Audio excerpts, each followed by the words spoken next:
We are coming to you moments after the Mets 2025 season has ended in a colossal failure. The Mets lose game 162. They wound up having destiny in their own hands because the Reds lost, and they got shut out by the Marlins. They lose 4-0. They got the help they needed, and they are out of the playoffs. We're going to dive into all of it. Andrew Claudio joining me this week, and I'm not going to ask you how you're doing. Let's just get into it.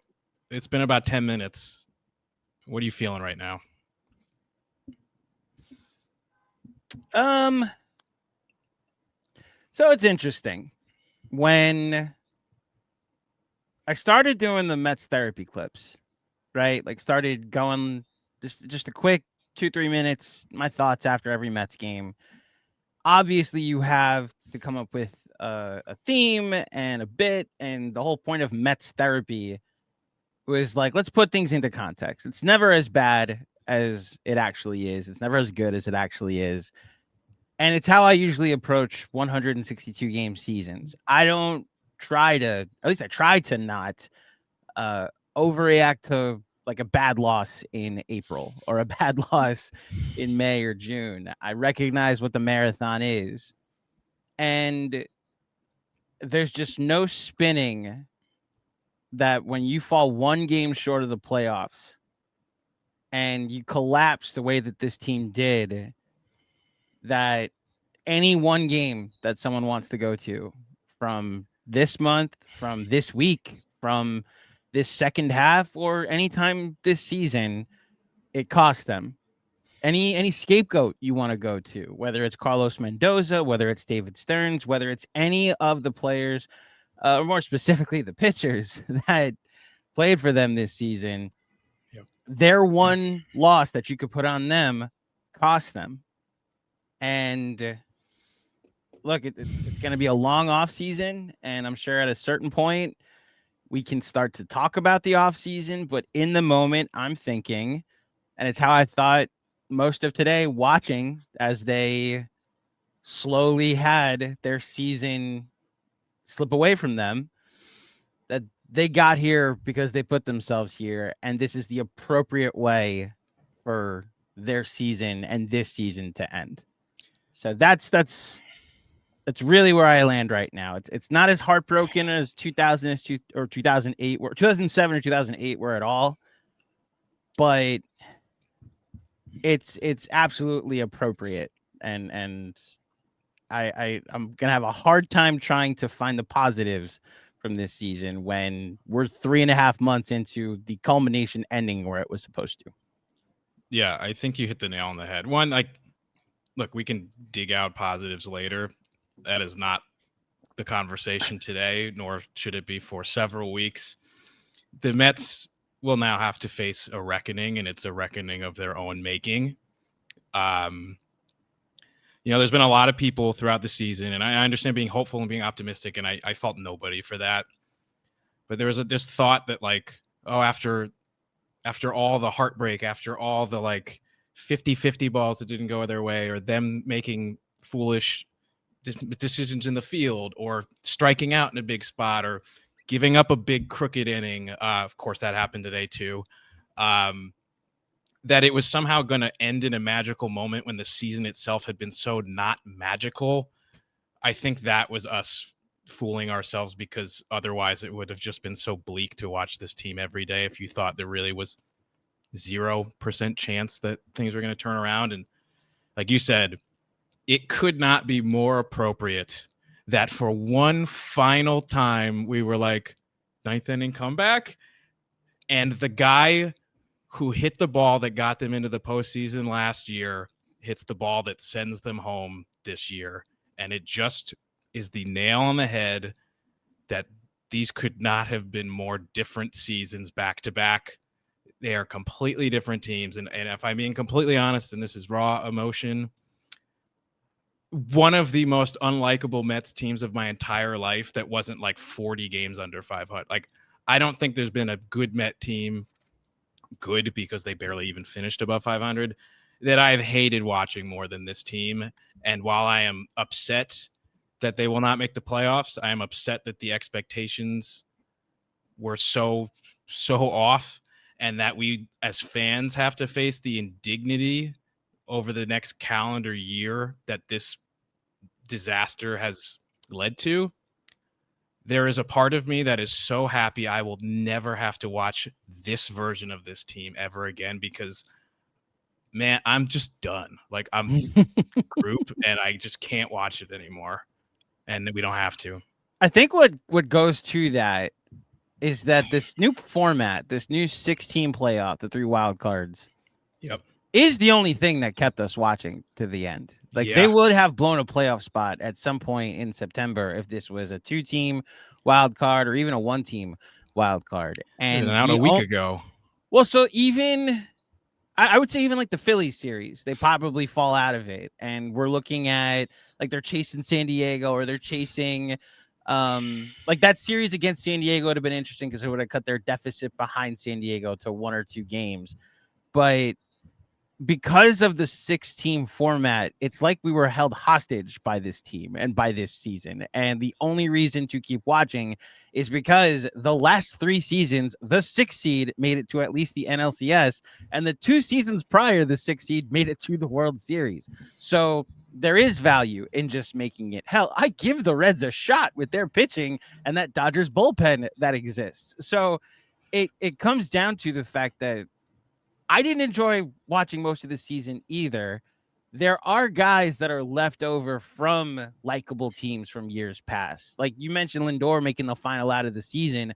I have a unconditional love for Francisco Lindor. I don't blame him for. I honestly, I don't know how big the slice of the blame by could be for him on this season. I know he had a rough middle of the season, but when you finish with an OPS over 800 and you finish with 30-30 and you finish like the guy was the only one with a solid pulse throughout this entire final week, was on base 3 times today. I have guys like him and Pete and Diaz and even like Nimmo and Soto that I'm going to be like, hey, I enjoyed watching you. When you failed, I felt for you. There's a majority of the rest of this team that I'm excited to never watch play for this team again. A lot of them throw and pitch for the Mets, but if it wasn't for the fact that this new format forced us to watch until the end of the season, we would have been able to move on much sooner. And look, the fact that they don't get in, it almost is an easier death, if that makes sense. Like maybe they were just going to lose with their pitching against the Dodgers, but now I don't even have to think about like how could they make a series with Nolan McLean pitching game 1 against Ohtani potentially work. I can move on and focus on the flaws, the obvious flaws that this team has had for 4.5 months, and just kind of evaluate what this season ended up being, which was an utter disappointment. Yeah, I mean, I don't think you can blame any one individual. Even the Mets' best players, like, they all wear it. You go back to 2007, 2008, and over the weekend, I actually watched some of the post-game clips from those years because I wanted to see how the broadcast booth and some of the reporters had reacted to it at the time. And Keith Hernandez says right after 2007, probably 10, 15 minutes after the game ends, like, this is a stain and a mark on the team and everybody associated with it that will live with them for years, to the point where it's been 18 years since the collapse of 2007, and it comes up every single year when the Mets lose a game in September. And while this has less of the shock factor of how quick it happened, this is going to have a very similar ripple effect, that this will live with people for years. And whether that costs the manager his job or players on the coaching or members of the coaching staff or players on the roster, that is yet to be determined. I have to have a feeling they can't just bring back a lot of the same guys, which was the mistake that they did make between 2007 and 2008. I do want to react to one piece of information, though, that came out that I am not particularly happy with, because I'm not saying whether or not Carlos Mendoza should lose his job. I thought he did a horrible job over the last couple of months. I thought he managed a terrible baseball game today. At the same time, he can't make the team hit, so they were never going to win if they were going to score no runs or pitch. They can't make the team pitch either. Or pitch, but maybe don't use Ryan Stanek in an elimination game as like your third or fourth pitcher. But within seconds of the final out, we have to have it leaked to Andy Martino that the manager's not getting fired. Oh, wow. Like, that's what this team is focused on moments after one of the biggest, if you don't want to call it the biggest collapse in team history, that's fine. It's the biggest failure in the history of the Mets. And that's what we're doing seconds after the last out is recorded. We got to leak shit to Andy Martino. Be like, the coach is fine. That pisses me off. Whether or not they were going to keep him, that is what upsets me. And that really genuinely bothers me. So I will just know, you talk about the parallels to 07 and 08. Willie Randolph didn't lose his job in 07 either. So if we're actually doing the full parallel, history does repeat itself. Look, I'm so on the fence, Rich, about how much a manager matters. You talk about a stain, like all of the credibility and pomp and circumstance that Mendoza earned last year is officially gone. Yep. I think that applies to David Stearns as well. So a lot of people have some important off seasons and now important 2026s that they have to perform better in.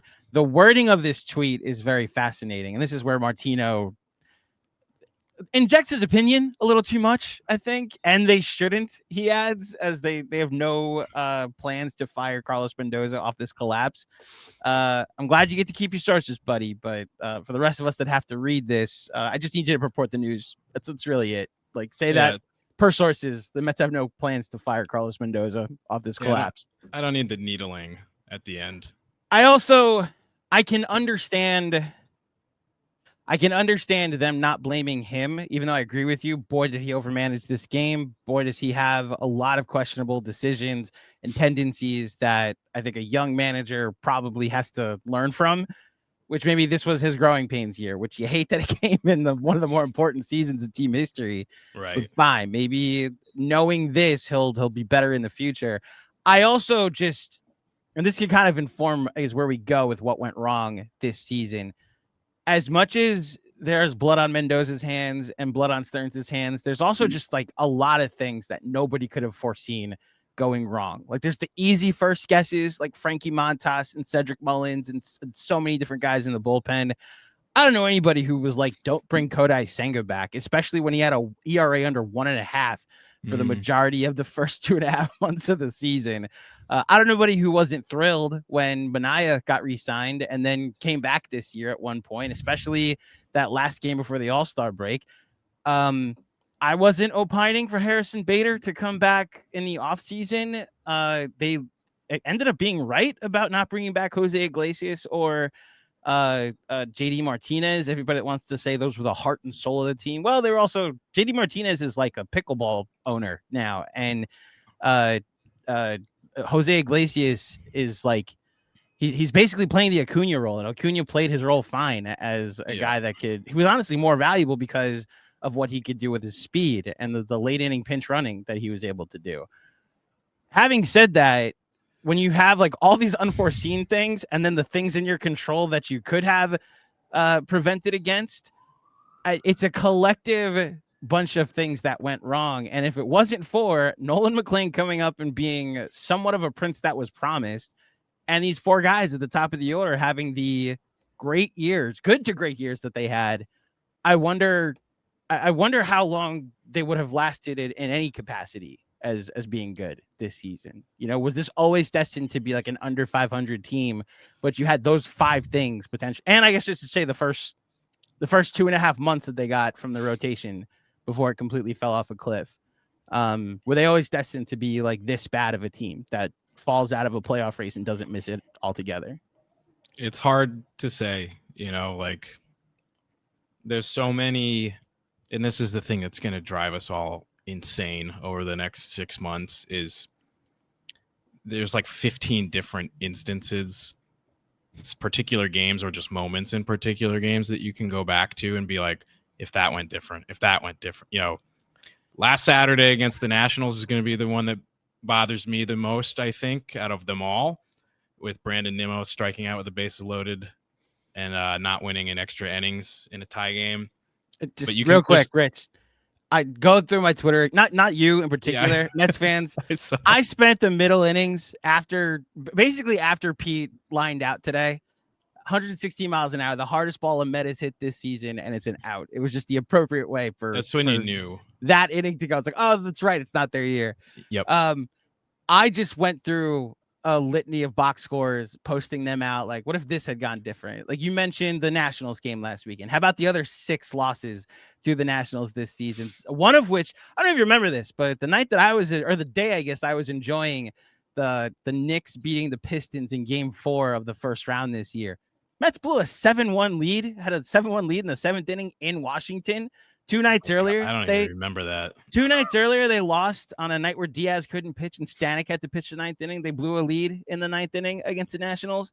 Didn't Stanek blow both of those games? I think he blew the Sunday game too, but the middle innings, I believe, were either blown by Max Kranick, remember him, or Jose Buto, remember him. There's a Texas Rangers game, one of the few blown Edwin Diaz saves as you can go to. The one I'm going to go to is with Cookie Carrasco on the ropes the day after Pete Alonso breaks the record for home run, sets the Mets single career home run record.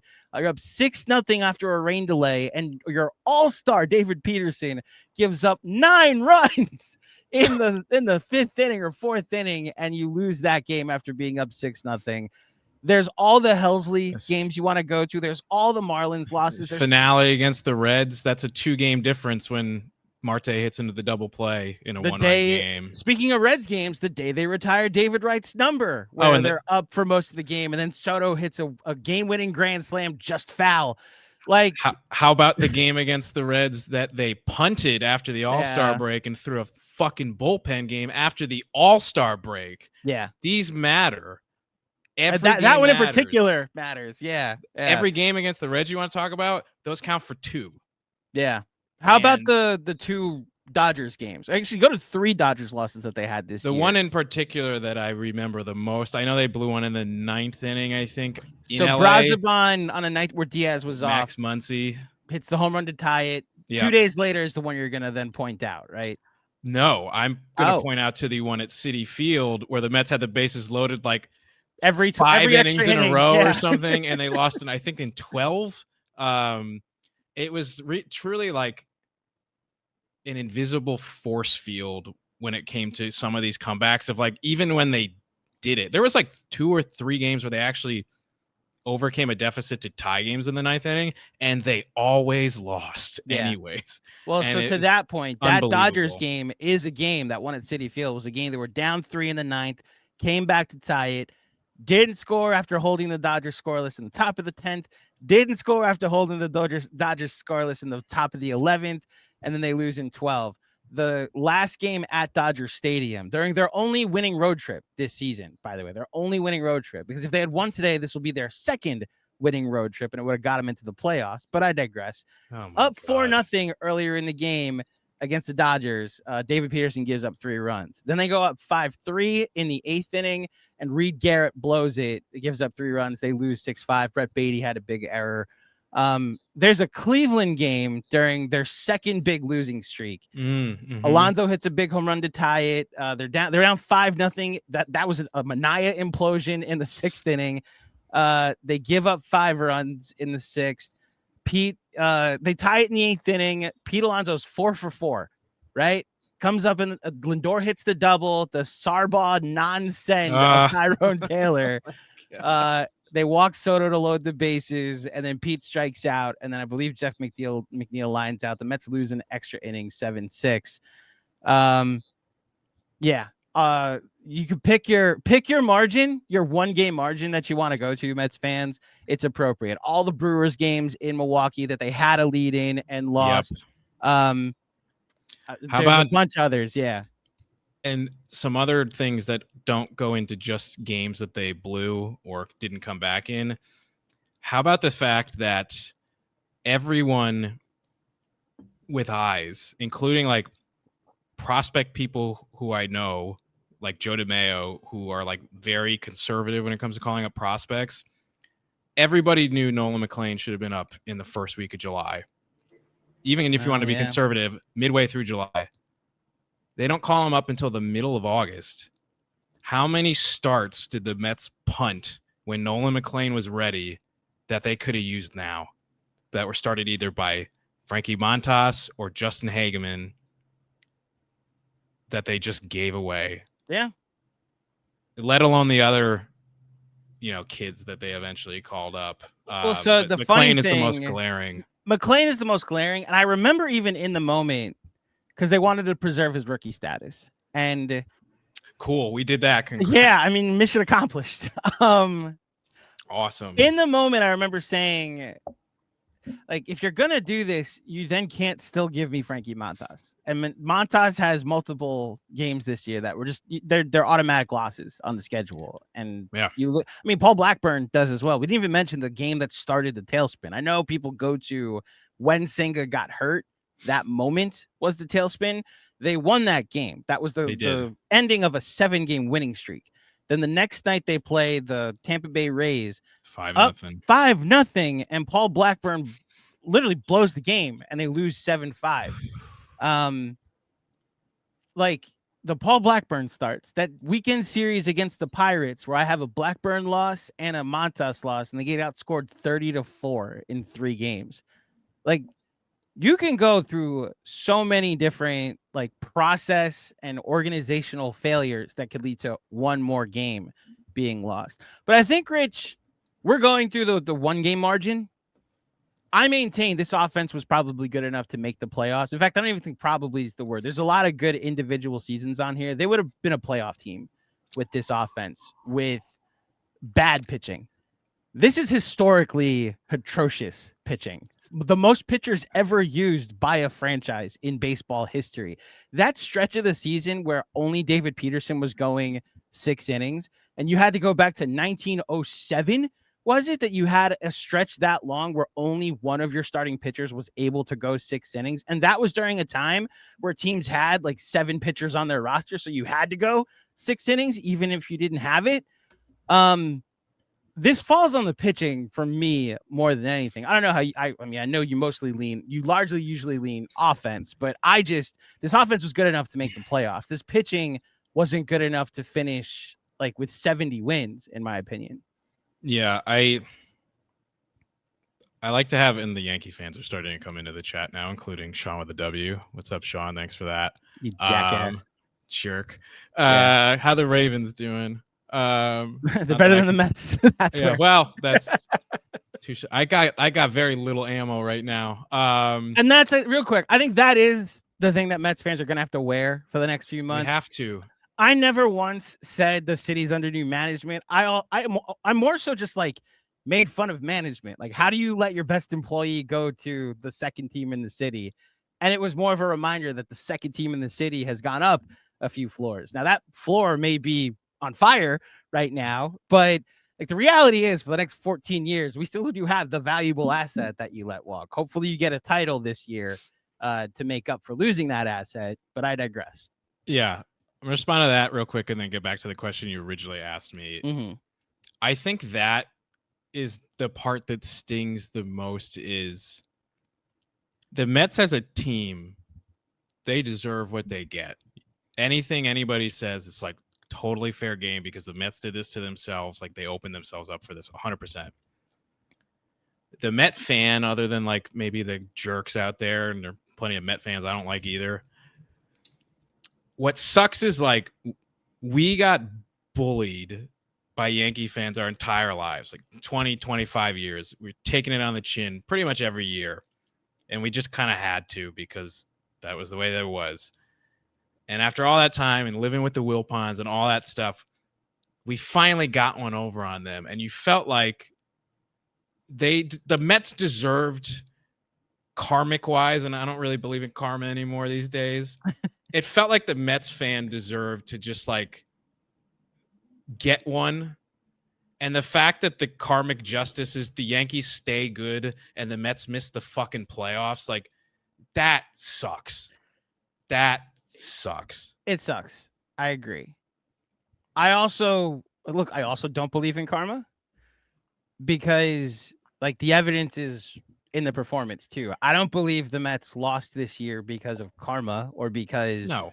like the Yankees will always dominate the Mets. I believe they lost this year because their pitching fell apart. Like I believe that they lost this year because they made the wrong moves at the deadline. I believe they lost this year because or missed the playoffs this year, I should say, because of unforeseen things. It's really again, this can lead back into the question because of what the pitching staff became, what the arms that they were forced to throw out here and justify as like, all right, David Peterson, you have an ERA of 9 in the second half. Please go out there and try to get us 3 innings. Oh, you can't do that? Oh, well, like there are so many different things from the pitching side that went wrong that have nothing to do with whether or not the Mets got one over on the Yankees for Juan Soto. Like that still happened. And I think from now on, when it comes to a bidding war, people will not just assume they're going to the Yankees.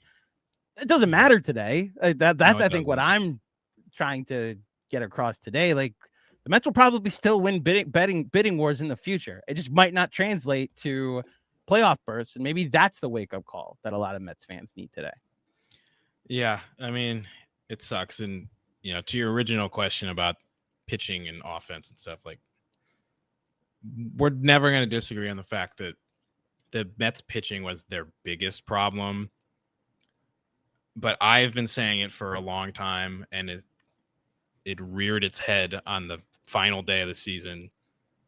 There has been something wrong with the Mets offense all year, where the fact that this team has these 4 guys with all these gaudy stats, but they lose these games. The game to the Nationals, couldn't get a big hit. The second game to the Nationals, couldn't get a big hit. They get shut out on the final day of the season. They're 0-70. They finish 0-70 when trailing in the 9th inning and struggled for large parts of the season with runners in scoring position. They had a bit of a renaissance there. Still did not finish particularly well. The pitching is the number one problem. If they pitched better, they would have made it. But I do think that it is an issue that, if not addressed, will come back to bite them in the future. If they just say, hey, let's just make the pitching better and like the offense is fine. I think that's a mistake, because there is something that has not worked with this collective offensive group when the game is on the line, at least in 2025. Yeah, in 2025, it didn't. And that, look, it's the first time I've ever seen a team go 0-70 when trailing after. It's also it's probably because it's one of the few times it's ever happened. The Pete Alonso home run against the Brewers is still the last Mets comeback in the 9th inning. Down 9, yeah.